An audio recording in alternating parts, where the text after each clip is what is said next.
My name is Erin Sherman. Welcome back to my channel, or welcome. So today I spontaneously decided to film a reaction video to the Summer House Season 8 recap that Bravo just posted to their YouTube channel. So I'm going to start out by just offering the disclaimer that this video is for educational and entertainment purposes only. Any of the material from Bravo is fully owned by them, and I am using it for commentary purposes, not claiming ownership. Now that we've gotten that out of the way, I am a really big fan of Bravo shows in general, and Summer House in particular is a show that I've actually watched since season 1, and it's a show that weirdly has this nostalgic special place in my heart, because when I first started watching it, it was a few months prior to actually moving to New York City. And if you're not familiar with the show, it's filmed over a summer, and a group of friends in New York City get a share house together, which is the Summer House. And they all live together, but only over the weekends during the course of a summer. And the show was originally, like any reality show, a lot more sort of like raw, and now a lot of the people, especially the longer running cast members, are influencers, have more money. And so I think it's changed a bit in that the concept of doing a share house originally, and there are groups of friends that do this. I feel like it's a little less common now, but like pre-COVID, lots of times groups of friends would rent a house in the summer in the Hamptons, and the idea is that essentially kind of like sharing an apartment, you would be able to share in the cost of the rent, and you could get a house for the summer that you wouldn't be able to afford on your own. And part of the show is kind of like, how do all these people mix and meld together, living under one roof? I have always loved it, and I watched it, like I said, a few months before moving to New York City is when the first season premiered 8 years ago.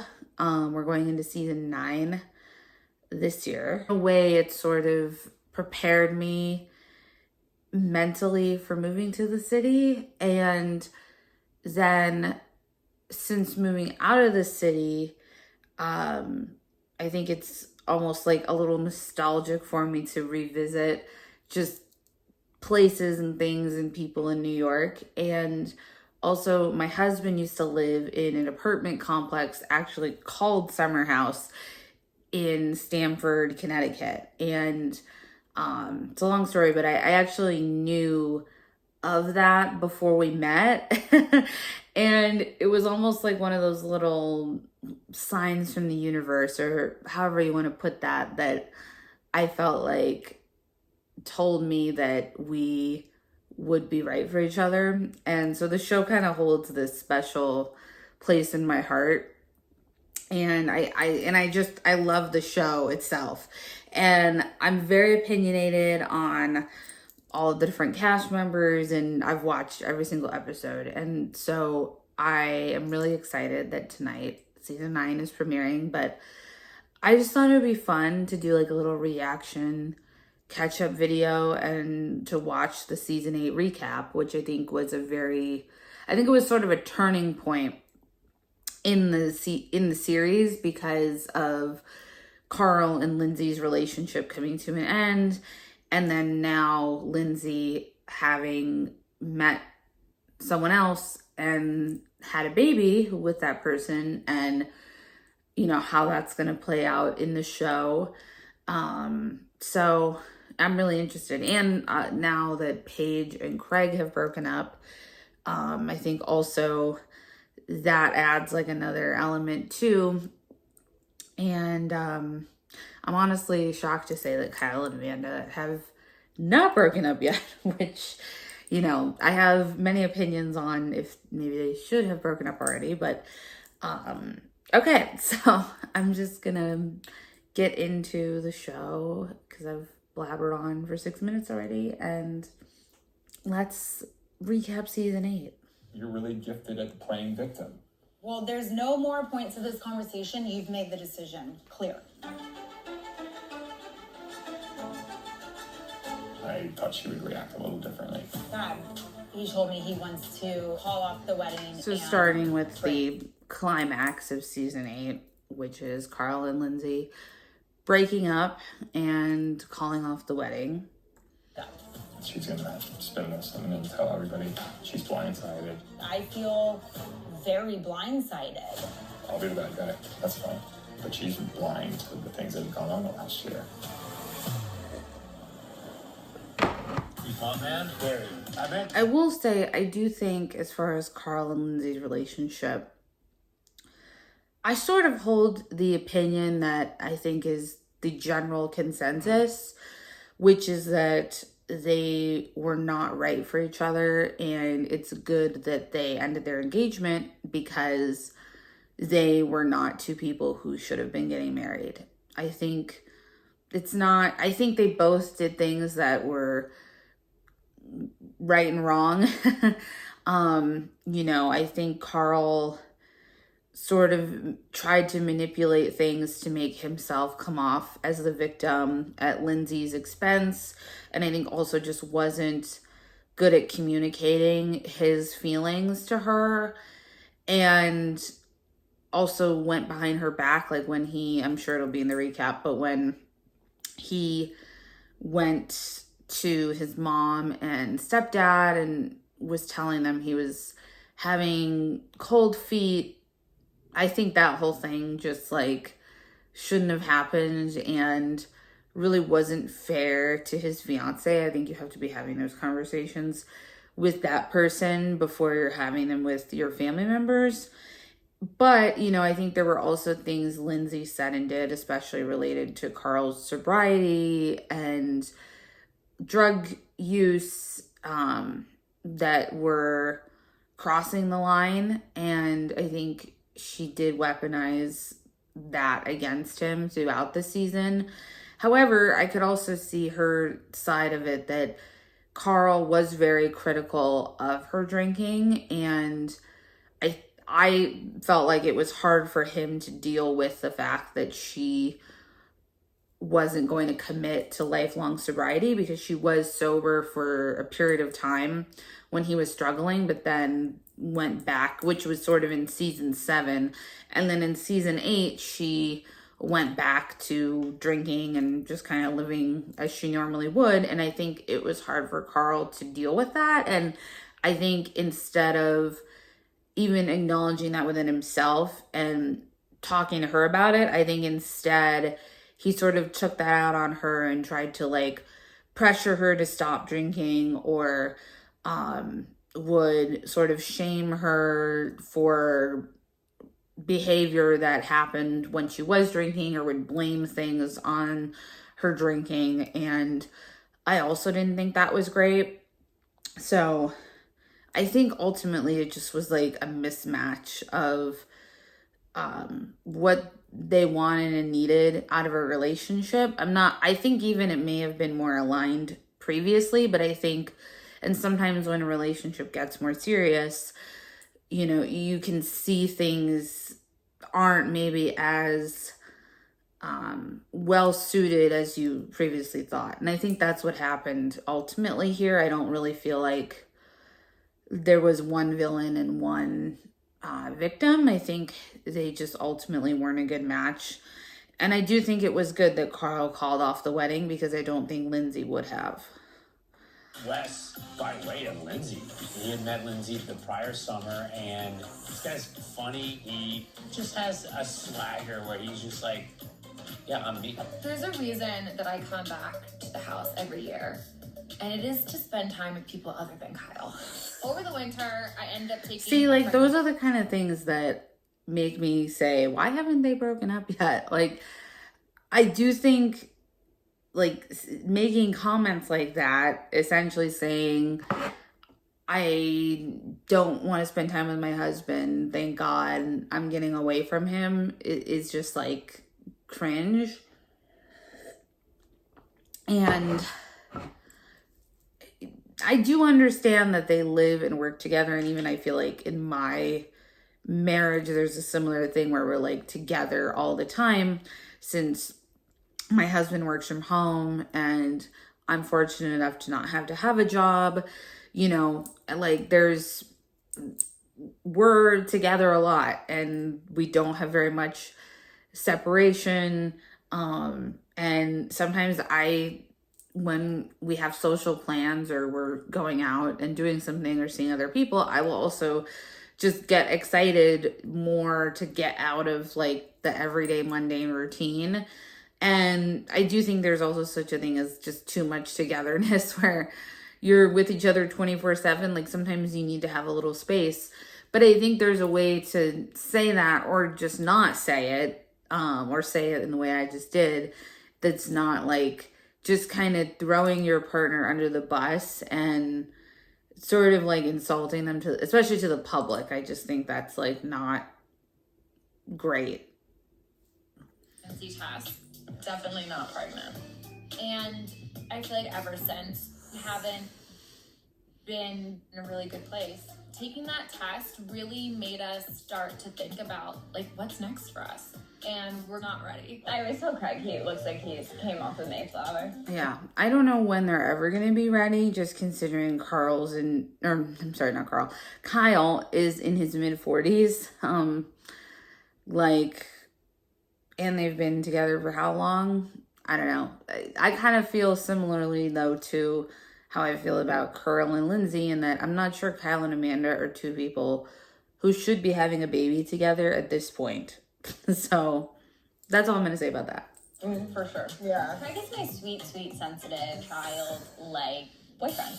I've been taking care of him now for 2 years. Even that, We're still doing long distance, but I feel like in a good rhythm right now. We had a conversation where I assured him I'm not going anywhere, so chill. Obviously that was a lie. Hi. You can come into the kitchen. Follow our voices. Marco. Hello. How are you? How are you? Nice to meet you. I don't know what it is about him, but Jesse reminds me of every cool guy in like high school and college who just, there's just something about his sense of humor and his silliness, and also combined with how tall he is and how handsome he is, where I feel like that guy just like attracts girls and women to him. But he's like, but his personality and his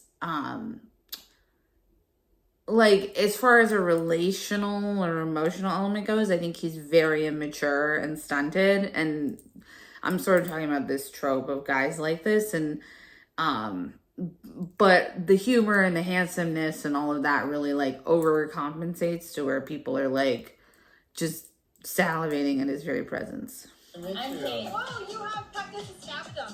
I just call it my dent. You can fit like a full 12-ounce beer in this thing. If I lay down, like it's deep. Good for you. Yeah, no, That good was for fun in college. you. Good for me. Yeah, I hope. You and Sierra seem chummy this Exhibit A. The banter's good. No, like, physical advancements? No. Not even a kiss, bro? No. Waiting on that one. But it's fine. I kind of like that. Plant a little seed first weekend. Taking care of a living thing, whether it's the dogs or our future children, is not something that I'm gonna like procrastinate or put off. Making sure that like all the ducks are in a row. I know you're gonna care and nurture for our kids. But what I'm stressing out about is like all the logistics that can't fall on me. He's a workaholic. He's very passionate. That man works like all hours of the day, and I will never work that much. And then he feels like that translates in like every part of our life. Like I'm not pulling my weight anywhere just because I'm not up till 3 a.m. sending emails. She looked at me, we're like this close, she's like, what do you want? I'm like, nothing, what are you talking about? I'm Man, I can't even put into words just how quickly Lindsay went from 0 to 100. Precipitated out of nowhere. She immediately starts to kind of like freak out. When we arrived to the bar, Lindsay's already upset. And she's like, I want to leave. Can I get a drink first? Or... My heart's racing as I say this. And I'm shaking from it because it's such a... Just yeah, like hurtful. having to watch this And again. that's the person I'm supposed to marry. It pains me deep down. Like the accusation or insinuation that I'm on something that kills me. How many times does something go down like that where she's pinning it on you when it literally had nothing to do with you? Because that's a long life. Kyle is such a shit stirrer, though. I feel like every season he's in someone else's business, someone else's relationship, and just stirring the pot in the direction he thinks it should be stirred in. And he and Lindsay always have this weird tension, and I feel like it's almost like a brother-sister type of relationship where they bicker and like they love each other deep down, but they take jabs at each other constantly to where you wouldn't think that.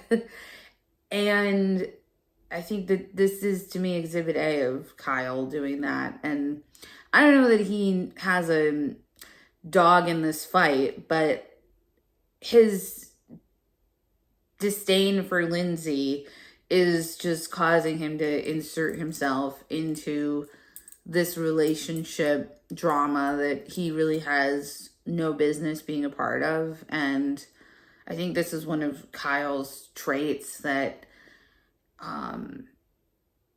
he needs to work on and causes him a lot of trouble with people in the house and with his wife. And I think he deflects like this to sort of like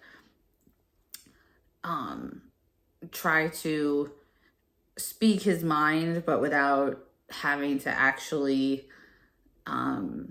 be involved. You know, it's just like someone who tries to create chaos in order to just suit their own preferences or to express themselves. And yeah, I think it tends to cause problems for him. Life of like falling on the sword. Yeah. Like how many times are you gonna do that?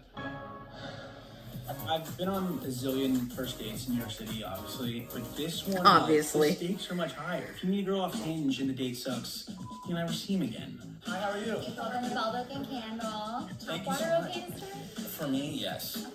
Thank you. You got it. I'm gonna see this woman 900,000 more times this summer.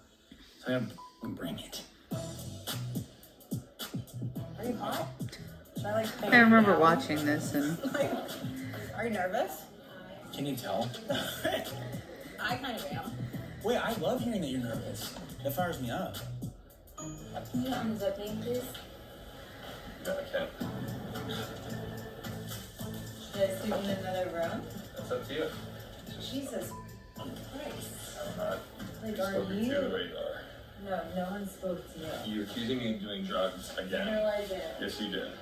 No, I didn't. Yes, you did. No, I didn't. So, we were at dinner. It's 11:30. Tired and I'd like to go home. She comes with me. As soon as we get in the car, what's wrong? Something's wrong with you. Like, Lindsay, it's been a long day. I realize that I'm just tired. Not good enough. She won't let it go. Continues to keep this going is the in kind on of it, stuff and that then I say, think just how many drinks have you had? And then shows their incompatibility. Because my guess is, just on the sound of it, I don't know that Lindsay was like trying to create a problem. I think she sensed that Carl was on edge or anxious about something and was trying to figure out what that was. And I think he took it as, she's just being relentless. She's not leaving me alone. She's on me. And then it just escalates. And I think that's the sign of like two people who sort of work through conflict differently, and who probably express their emotions differently. Like, it's sort of a side note, but sort of not, I guess. I mean, that's kind of the point of doing this video, but I've felt like I'm very into psychology, and I have a lot of knowledge that I've gathered over time. And in my estimation, I believe that Lindsay has an anxious attachment style and Carl has an avoidant attachment style. I think it's possible Lindsay could be disorganized, which is where you have elements of anxious attachment and avoidant attachment, but definitely at the very least anxious. And I think that's an example of like that push and pull playing out, where she feels the need to resolve, and so she tries to get to sort of the heart of the issue, ask what's wrong, and try to solve it so that her anxiety can be quelled. And I think for him, as an avoidant, he tends to retreat when he's experiencing stress or anxiety or conflict, and wants that space, and looks at the anxious person as being overbearing, and then further retreats. And it's just kind of this like endless push and pull. And I feel like that argument is like the perfect example of that playing out, which also like that mix of attachment tends to lead to a lot of relational discord, because you kind of need like the opposite thing than the person is sort of wired for. Not that they're not capable of it, but it's just like their natural instinct and how they like handle things, and then that can cause just like even more strife. And she goes, "What are you on? I'm not on anything. You're a liar." So infuriating. Like I'm like shaking right now from it because it's so hurtful. It's just not okay. It's not okay. Now that you know that Paige doesn't want to do the ordering, do you want to rethink how hard you were hitting on her the first couple weekends?